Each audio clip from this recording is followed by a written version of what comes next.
I still take the calls and it's like, oh, this is something was written. I'm so excited. Thank you. Let's go and do it and collaborate.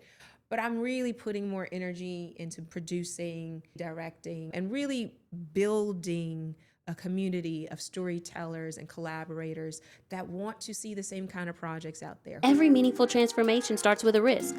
The risk to leave what's comfortable, bet on ourselves, and believe your life could be bigger. I'm Terry Gioma, financial educator, trading expert, and author. Welcome to the Risk Worth Taking podcast. Each week, I talk with inspiring guests about the pivotal risks that changed their lives, the moments they faced fear, uncertainty, or doubt and chose courage anyway. My hope is to help you think bigger, move smarter, and take the risk that could change your life too. Today, we're joined by the incredible Jurnee Smollett. An Emmy-nominated actor and award-winning producer, Jurnee has built a career defined by fearless performances. From Lovecraft Country and Underground to Apple TV's Smoke and acclaimed films like The Order and We Grown Now. Guided by a deep sense of purpose, she's consistently chosen work that challenges her as an artist and shines a light on the complexities of the human experience. Today, we explore the risks that shaped her remarkable career and why they were truly worth taking.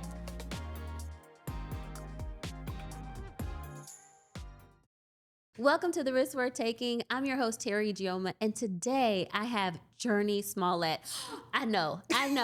You guys know her as a wonderful actress and executive producer and activist and mom and all the things, but this conversation is about the risks that she's taken in her life so that you can be encouraged to take risks too. Welcome, Jurnee. Hey, girl. Thank you for having me here. Thank you for being here.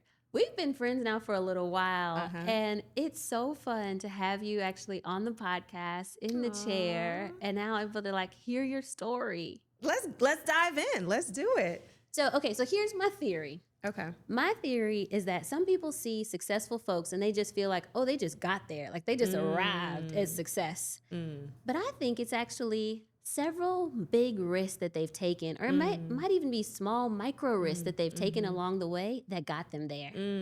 So can we talk about in your journey some of the risks that you've taken that have gotten you to where you are now? Risk that I've taken in my life. I do agree with you that it is a succession of, different stages of risk, I think the first one that comes to mind was probably early in my womanhood.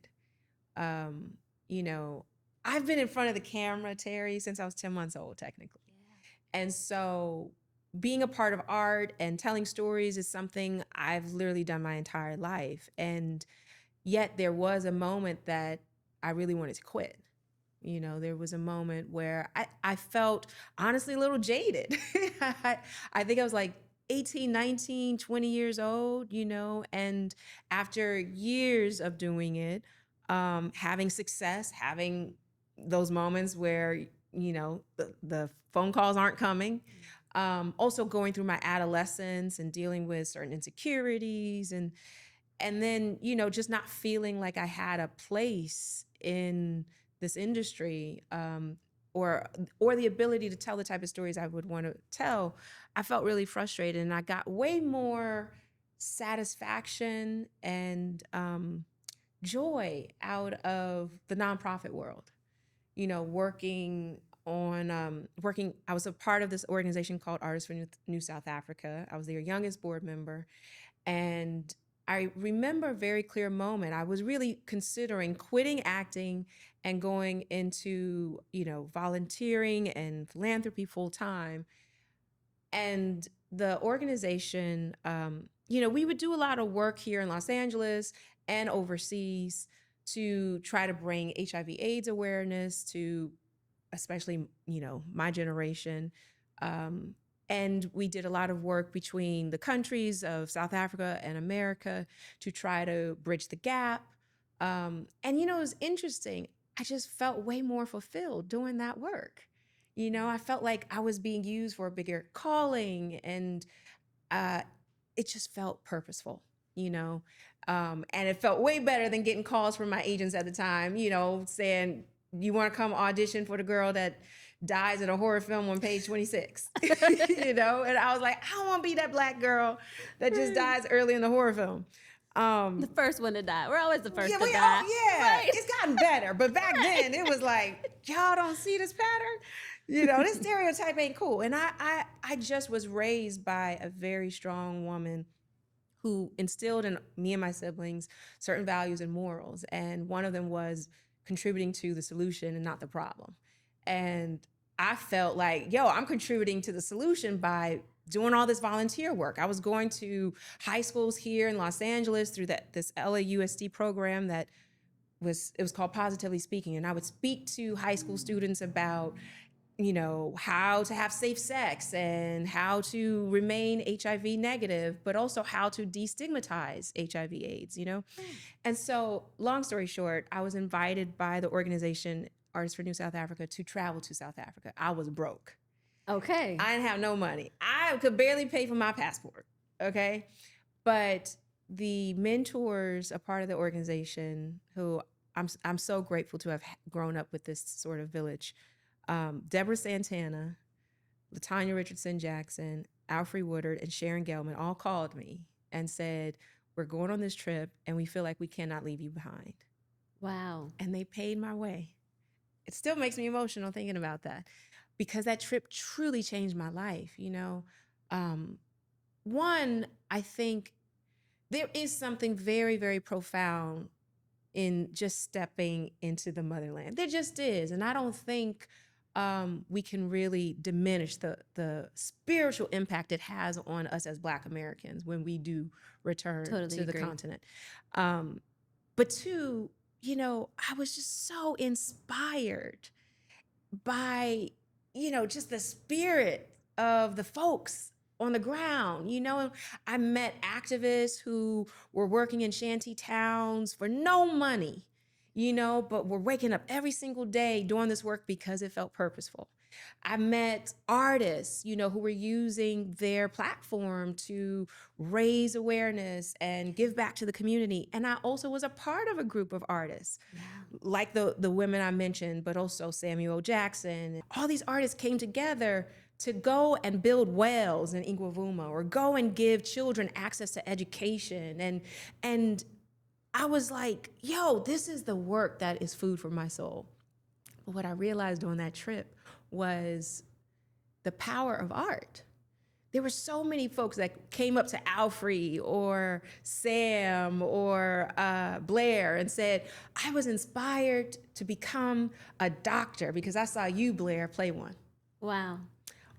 And the work we were able to do was because these artists were able to raise money and they were able to use their platform for greater good. And I really felt convicted in that moment. I felt like, well, if God's given me a gift, how dare I quit? How dare I not use that gift? Yeah. That would be a slap in God's face almost. I was put on this earth for a purpose. I do believe that. And I believe we all were. And so, I went from being someone who wanted to quit acting to being someone, when I flew back home, I was actually sent the script for Great Debaters. That was when it happened? But I wasn't offered it. It was 3 days after I landed from that trip. My agent at the time sent me that script and said, Denzel Washington is going to direct this film. There's a great role in it, but it's going to be very competitive. And we don't know when the auditions will come. We don't even know if we can get you an audition. And I was like, you know what? I'm going to stay in the library. And when the opportunity comes, I'm going to be prepared. Right. And so it really was that moment in my life where I was like, you know what? I'm going to step out on faith and I'm not going to quit. And what's the worst that could happen? I fail big. And I'll fail again, and I'll keep failing, until I succeed. But investing in myself and staying in the library and researching the character, and honestly, I felt like, all I can do is try to be my best. And if I get an audition with Denzel Washington, man, I'm gonna be ready. I'm gonna be ready. Do it. I'll be ready. And so, I did. I remember staying with my sister in New York, and she had moved to New York to go to Tisch, And I stayed with her for a while, and I would stay in the Schomburg Library and just research the period and research that film. And when the time came and I got the call, I was ready. Okay, so what was that like? So you got the call, you've been preparing, then what happened? Crazy, Terry. It was on a Friday, and I got a call saying, so Denzel needs a reader to come and read. It wasn't an audition for me. He needed someone to come in and read because they were casting the male role, and he needed someone to read with the guy. But I was like, it's me. Say less. Right. Okay, say less. And so I turned that opportunity, being a reader in the room, to, audition for him. I was like, I'm gonna impress him, and he eventually started like improvising with me in the room and going at me, and I went back at him, and stuff like that. And again, that was kind of risky. That was a risk, yeah. It's like you were sent there to do one job. You weren't supposed to be the person auditioning, but I was gonna take my chance, Take your shot. Take my shot. You got in the room, so use the opportunity. Absolutely. And I was prepared. I had spent months researching that role, months preparing. And, my mom would always be like, success is just preparation meeting opportunity. Well, stepping back just a little bit to the South Africa, I was about to quit. And if I had quit, I wouldn't have been able to get this new opportunity. How do you feel now, looking back on that just one transition in your life? It was almost like if I had decided to go this route, my whole life would have looked different. Yeah. No, it's true. I think fear of failure is something that stops so many of us, from taking risks. When I was younger, I used to carry around this book by Michael Jordan. It was like this really, really thin book called I Can't Accept Not Trying. Yeah. And I have, a bunch of siblings. I'm one of 6. I have 4 brothers and 1 sister. And we, on weekends, would always go and play baseball. And we would watch sports. And I always, to this day, I love, watching games and watching the NBA playoffs. And I gained so much inspiration from athletes because when the chips are down, it's so easy to quit. It's so easy to be like, things are not going my way. There's no way I can turn this into anything. I'm down 19 points. There's no way I can come back. And yet sports teaches us over and over that the impossible is possible. And so in that moment when I wanted to quit, I think about what was it? And I think it was inherently my very competitive, athletic mind state, my mentality of like, if I quit now, I may not ever actually know what could have been. I think a lot of people are going through this moment of deciding whether or not to quit. And they're feeling like, I've had some success. I'm not really fulfilled by this anymore. I actually, like you lit up just now when you talked about the nonprofit and the work that could be done in South Africa.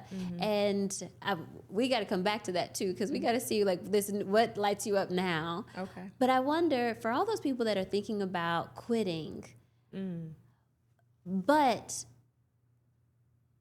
there's something beyond quitting. Like if they kept going, there'd be something on the other side. What would you say to them? I think that's a great question. I think about that a lot because so much of it is in seasons. You have these really high seasons, and then you have these seasons that are low. Then you plateau sometimes. Not just in your career, but in all areas of your life, relationships. Yes. Parenting. And I think there's something really common when you look at what formula is around folks who are great or for folks who are like high performers, and I think perseverance and being resilient and having this belief, not just in yourself, but in your actual calling. Like having that unshakable belief in what your purpose is, yes, what your personal legend is. We have book club. I'm veering off, but we have a book club for all of our youngins. Like my sister, and all of our friends. We started a book club for our kids, and we're reading The Alchemist right now. What? You guys are reading with your kids? Yes. This is great. Yes, we are. And one of the things I love, it talks about this idea of your personal legend, and that we all are born with that. And I do believe that it's important to get quiet and get in touch with that. And once you're in touch with it, nothing will stop you from pursuing it. And there will be the monsters and demons on the road who try to veer you off your path, and there will be the obstacles and the challenges. There will be so much self-doubt. That's a lot of the work that I do, is quieting that voice. Quieting what Julia Cameron talks about, the censor.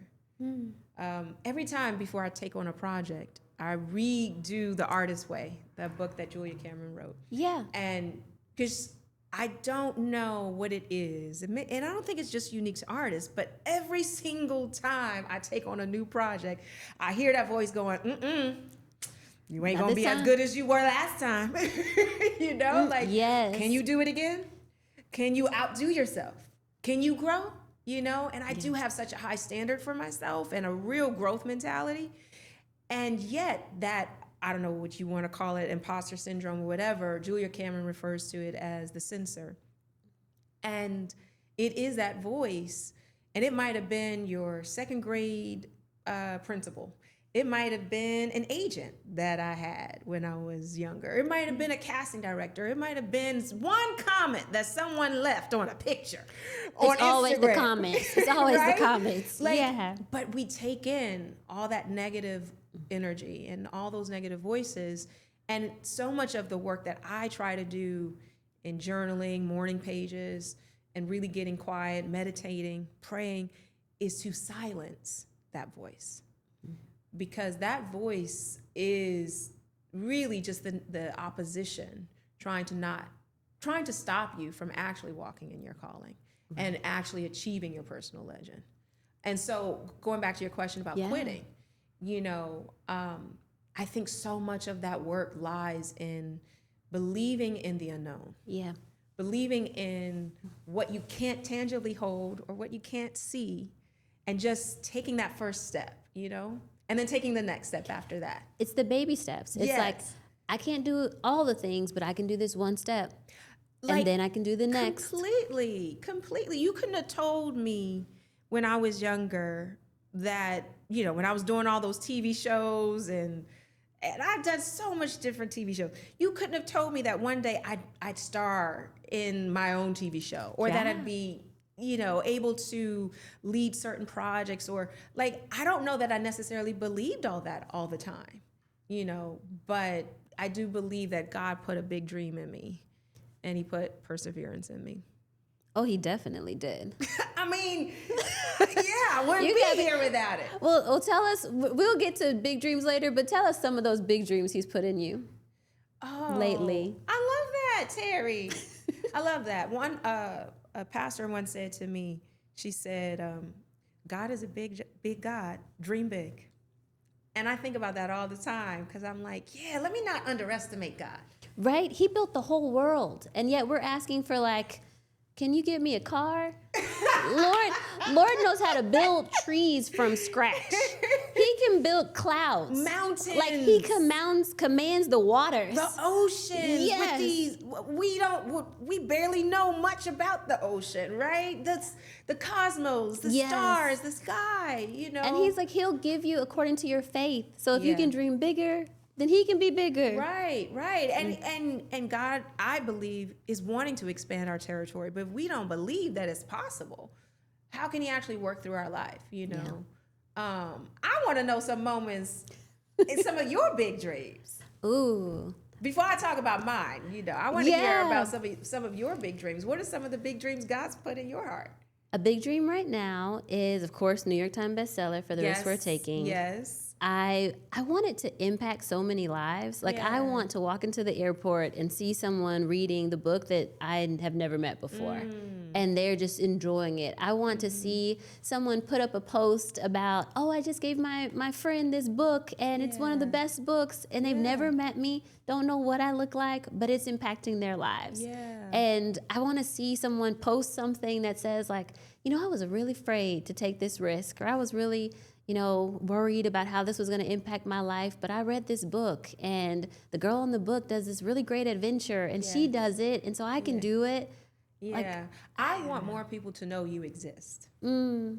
You know what I mean by that? Because I think so many of our people, you know, have unfortunately been fed a very narrow mindset on who we can be and what we can achieve in this lifetime. And I do believe representation matters in not just my field, but in your fields, right? Like, I do want more people to know that you are possible, that becoming a self-made millionaire and learning about a field that we don't necessarily learn a lot about, you know, generational wealth, and that's not really something we're given, you know, unfortunately, oftentimes in our community, right? So knowing that you can occupy a space that is predominantly white male, and knowing that you can achieve what you've achieved, I want folks to know about you. Thank you, Jurnee. Thank you. No, I mean that. I mean that. I really do. That's why I love you, girl. I love you too, boo. That makes me feel so special inside. You and are very special. I feel like, I'm like, what do I say to that? Y'all right, I am special. Own it, no, I'm boo. kidding. Own it. Own your greatness. But I do, to your point, I want more people to know about investing as well. Like, I want them to know that if they do get laid off, but they have a severance package, they can make that severance package go. Right. If they do have a savings account, they can use that savings account as a tool to afford other things. Yeah. They're not lost. The whole world is not destitute, but they have some ways to make money. They just don't know about it. They don't know about It's it. a gift already in their hand. Yeah, not many of us talk about it. We don't grow up hearing about investments or stocks or buying options. I mean, all these things that you teach people is so important for our community to know about this and be educated. Okay, on the personal side, in terms of big dreams, Yes. I have learned that I love to yacht. I love yachting. Okay. And not just any kind of yacht. It's got to be like this beautiful, big, mega yacht with chefs and lots of just really good food. I love beautiful blue water. So next big dream is there's a couple boats that do this world travel where you can get on a yacht and just 360 days, they go to all the countries in the world and they sail there. Okay. That's another big dream. I want to do that. I'm coming with you. I just invited myself. Right, let's go. Let's go. Let's go. The newest boat that they're doing this on is, I know, right? I've been doing all the research. Amazing. Yes, talk about big dreams. Yes. Yes, yachting. Right. You can buy an apartment on the boat that I'm thinking about. It's expensive. This is real big. This is a real big dream. It's expensive, but that's what I'm trading and working towards. My condo on this yacht that's traveling around the world. But say more about that, because I love this philosophy that you have, and I'm sure you've mentioned this a number of times, but say more about that you are trading for that. Yes. Like, I can afford things, but it's better when I don't have to spend my money. So I make goals where I trade to get things. So for example, like, let's say that this is $20 million, $50 million, like this apartment on a yacht. I set a goal and say, okay, well, how do I trade for that? Girl. And then that way I still have my nest egg. I'm still, fine. But now I have this new extra thing that I love in addition to. But that's the generational mentality, the generational wealth mentality that we need to hear more folks looking like you say. I'm trading for my yacht. She's trading for her yachts. And I'm trading for a plane too. When Spirit went down, I was like, why am I not buying all the planes? Girl, go buy the plane. Right. Go but get you a plane. We traded for that too. Yes. Dream big. Yes. And I'm a little upset already, though. I'm like, dang, we got all this tour coming up from for the book, and I should be on my plane already. So You should. we're working on this. Okay. I love this. The markets did good today. They did. They're at all-time highs. Girl. I've been feeling some kind of way because like all the AI stocks are skyrocketing. SanDisk went up $1,000 in a month. Crazy. And all my friends are on the social medias talking about all their wins, and I'm like, dang, I was in a podcast today. What am I like? Let me go check my account. I was thinking about you. I was like, I wonder how she gonna be these 3 days. These days that she's shooting. I know I'm feeling some kind of way, but I have some other people also managing my account as well to make sure that I'm not missing out. Of course, of course you're not. Of course you're not. We're doing all right. I'm sure you are. My book is out. Yes, it's finally here. It's in stores now. In all the places that you buy books, Amazon, Barnes & Nobles, get a copy of The Risk We're Taking for you and a friend. If you all have been thinking about taking a risk, this is the book for you. Erin learns how to take smart risks that change her life, and you can too. See ya. Go get your book. All right, so now let's go into some of the other big risks that you've taken. Okay. So you got great debaters, and it led on this whole trajectory of other wonderful shows and opportunities. Big wins, small wins. Big losses, small losses still. Yeah. Let's actually talk about the losses a little bit. Okay. So part of the book, Erin, she takes this big risk, and then she has a loss. And she's wrapped up in her covers on her bed, crying. Yeah. She doesn't know how she's going to make it out. Has there been any losses like that for you? Girl, yes, of course. Tell me about what? Personal, professional, where you want to begin? I mean, we'd be here for 2 weeks if we went through all of them. No, but yes, for sure. But I'm grateful that I come from a woman who has instilled in us such strength. We come from strong stock. We really do. And so, yes, some of the losses I've had professionally, for sure. I mean, I've had projects that I thought were going to go not. I've had projects that were really successful that still didn't go. You know, I've had those moments where you go, this don't make sense. You know, and you prepare for so long for something and then it doesn't work out. But I've also learned a level of detachment from certain results. You know, I think there's a healthy balance you have to find, you know, in going, this is what I want to happen, but also I surrender to whatever result ends up happening. I'm going to do everything in my power to make this goal happen, but you know, you got to realize what's in your control and what's not. So I've really, over the past few years, after some of these losses, quote unquote, I've put a lot more energy into becoming more sovereign. Does that make sense? As an actor, I'm really putting more energy into building projects from the ground, producing, eventually directing, you know, and really building a community of storytellers and collaborators that want to see the same kind of projects out there, who want to expand the gaze of who gets to tell these projects. Because I can no longer just sit with the results, you know, and go, well, yeah, I'm not a producer on it, so I can't really affect it. If I am more involved from the beginning, then I have more ability to affect the positive. And that's a risk in itself, deciding that you're going to be the owner. Yes. Versus, you know, someone else driving the boat. It is a risk. It is a risk, you know, because we're in an industry where, look, you know, you get offered some stuff and it's great paydays and stuff, but at what cost, you know? And I'd rather put my energy into stuff right now, and it feels more like I'm investing in myself, you know?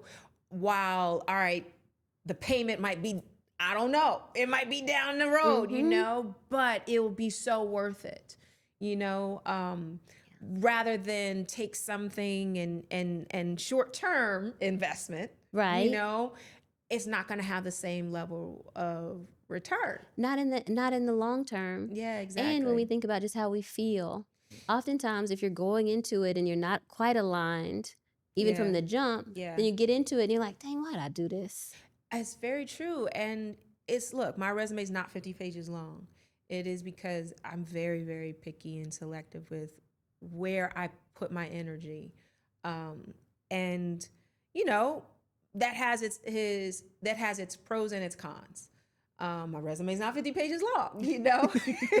You're like, that also is a thing. That also is a thing. Yeah, it is. But the work that I've been doing over the past few years, I just feel so proud of.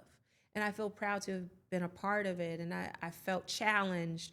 And I'm so excited about the work to come because it has that same fulfilling that same fulfillment to it, you know, where it's not everything has to be flashy or a big payday, but it'll have an impact on people's lives.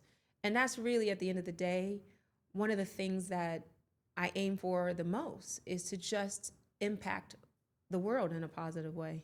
That seems like a through line for you. It Even from is. 18, you were like, I want to go work for this nonprofit. Yeah. And even now, you're like, I just want to impact the world. I do. Like, if it doesn't have impact, it's not worth it. I really do. And I agree that is a through line. If you look at the projects, whether it's Underground, which was a risk. I remember doing that show and I got calls from a bunch of people being like, why you want to do a slave drama? And a lot of judgment before they saw the show, because they were like, you know, I got people being like, oh, we don't need any more of our folks, you know, playing slaves and stuff. And I was like, but it's a prison break. It's actually a show about the uprising, and it's actually trying to, you know, give honor and voice to the folks who fought back. Yeah. Because so many of our folks did fight back, and it's important to not allow history to be rewritten. And we fight the narrative that tries to erase the truth, right? Yes. And then when the show aired, folks loved it. Right. Then they're like, oh, you had to do this. Yeah, and you were yeah, like, yeah. you just called You me. were the person that said Don't do this. that you was gonna not watch it, but you the one calling me every week about the plot. Yeah. What's going to happen next? Girl, what happened to Rosalie? Where the baby? You know. Speaking of babies, you also were pregnant on that show. Girl, I was. And that was a big yes. risk. Oh my gosh. Yeah, you gonna unearth some skeletons with that one. That was a huge risk. I shot season 2 of Underground. We began shooting when I was 7 months pregnant with Hunter. And I wrapped my arc of that season 9 days before giving birth to him. And was told by a lot of people I was crazy, and was judged a lot by some folks. And you know, that was a huge risk. That was a huge risk. You know, running in the woods at 8 months pregnant was a risk, but worth taking. I was gonna say, and why would you say it was worth it? For so many reasons. I, to myself, wanted to prove that I had no limits. I could do it all. You cannot put a limit on me. You're not gonna tell me to sit down because I'm pregnant. Like, I have the ability to do this, so let's go. You know, thankfully I had collaborators and the ability to have so much support. And, you know, Misha and Joe wrote it into season 2, which it was not originally planned for Rosalie to be pregnant, but they wrote it in. And, you know, we had an amazing crew who worked really hard to make that happen. I fought for certain things, to have certain things on set that I don't think the studio initially thought was important. Like, I fought to have my midwife on set. Nice. You know, because I was like, listen, I need to also be safe, and I need to keep my son safe, but I also want to deliver a good job. I also want to be able to do my job. Yeah. You know, so yeah, it was so worth it. It showed me that I had an extra level of strength, an extra level of don't tell me what I can and can't do, and an ability to listen to my body. I felt so strong and powerful, you know. And after wrapping, 9 days later, gave birth to Hunter at my house in a bathtub. That's strength. You know, my mom gave birth to all 6 of us with no epidural. So my sister and I think from the time we were 2, we were brainwashed to believe we had to give birth naturally as well. What? You guys come from some strong stock. I want to meet your mom. Next You have to time I'm meet. in town, You I gotta have come to say meet hi. Janet. Janet Smollett is. I mean, she's one of one. She truly is. Did she take any risk in her life that rubbed off on you? Oh, girl. Which risk did she not take? She was raised in the South, and at 19 took the risk of moving from the South to Oakland. And I mean, her whole life has been taking risks. One risk after the other. One risk. Having 6 kids and you're broke? Like, she and my dad didn't come from money. They didn't have money. Putting us in this industry, in New York, I mean, risk. Risk. Yeah. Yeah, risk after risk. Telling people, no, you're not going to change the way my daughter's hair is, or you're not risk. Mm-hmm. Having us audition for roles that were written non-Black. Risk. Yeah. Like, she put that philosophy in me of like, don't let nobody tell you who you are. Don't let nobody define you. You define yourself. You write your own narrative. And it's up to you to just ask. Put yourself in the room. Yes. Even if the role isn't written for you, you do it anyway. And one of the things I do appreciate that she put in me was this idea that, you know what, just because you're not cast in that, or just because they don't see the vision, doesn't make you any less, right? Like, your value doesn't decrease based on someone's inability to see your worth. Yes. And that has sustained me for sure in this industry. Now, okay, I've been asking everybody some pop questions. Okay. And I let's go. feel like this is going to be like the best part of our conversation as well, because I'm going to pick the hardest question I can. Okay. All right. Because I know you like a challenge. Okay, I do, Well, before I go there though, I know you can't talk about a lot of the new ones, but what's the latest thing that's made you afraid? Like in terms of a dream that makes you like you're going to do it, but you're a little scared to do it. So one of my big dreams is to do to do musical theater on Broadway. Really? And I am terrified of that. But I'm training. She in training right now. I'm taking like singing lessons and piano lessons, and I don't want to talk about the project. It's not Broadway, but I am, we're in the process of developing something else that's a film that is a musical, and I have to sing in it. So I've been, it's one of my favorite things to do, but it's also something I'm terrified of doing in front of people. Yeah. Isn't that funny? No, my singing voice is not the best. I am the one in the car though, just going off like I'm Halle Berry. Well, not Halle Berry doesn't sing, but like I'm Beyonce or something. Like, I understand the fear of that.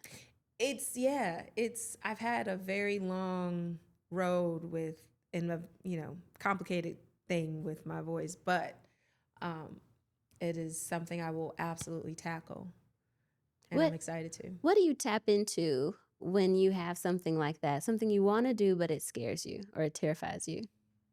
I own the fear.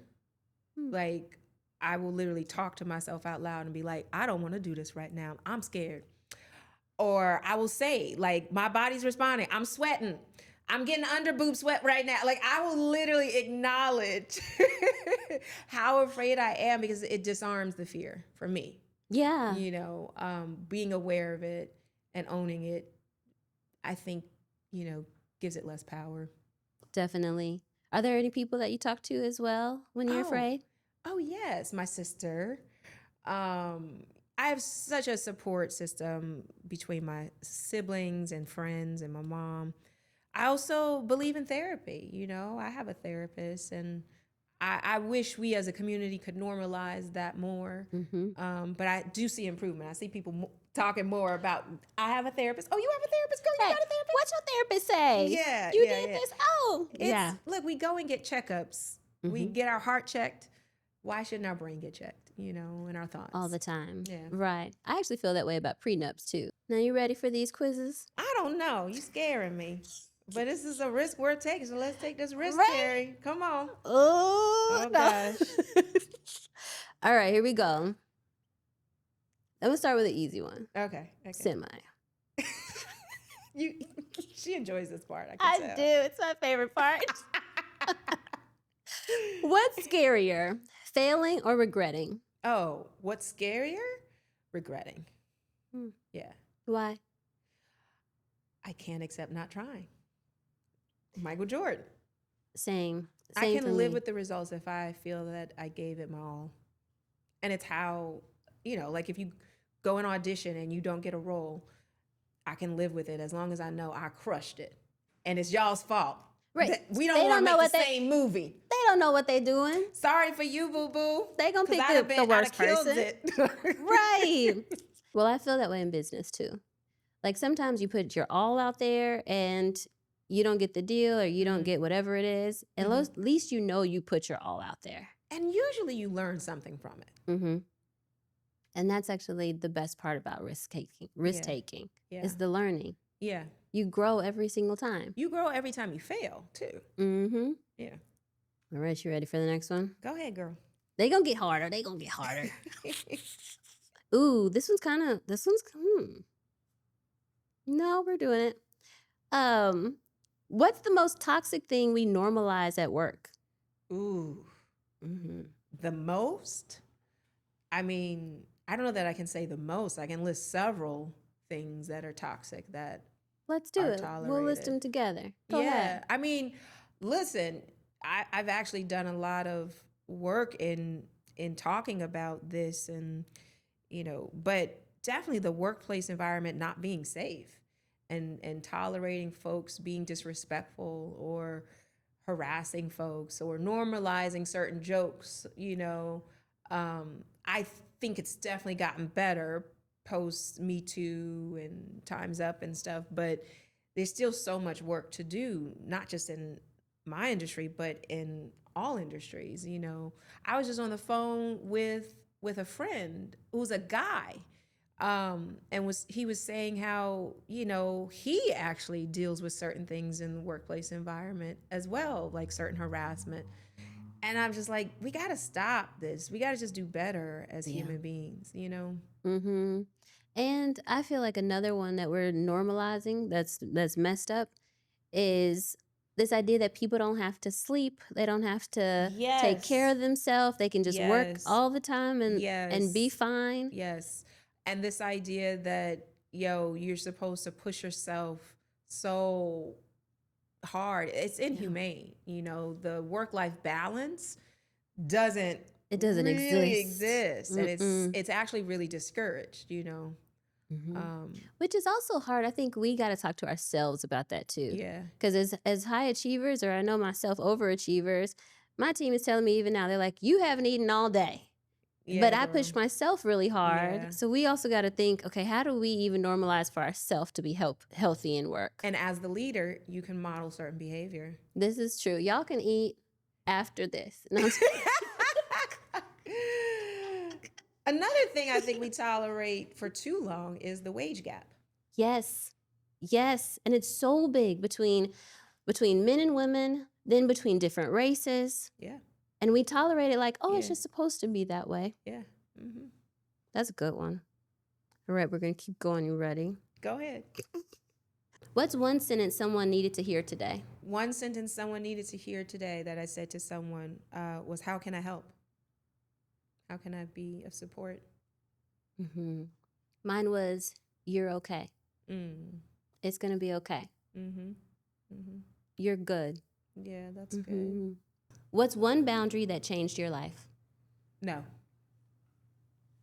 And then what's one thing you wish women felt safer doing? The first thing that comes to mind is asking for pay equity. That was the first thing that came to mind. I love it.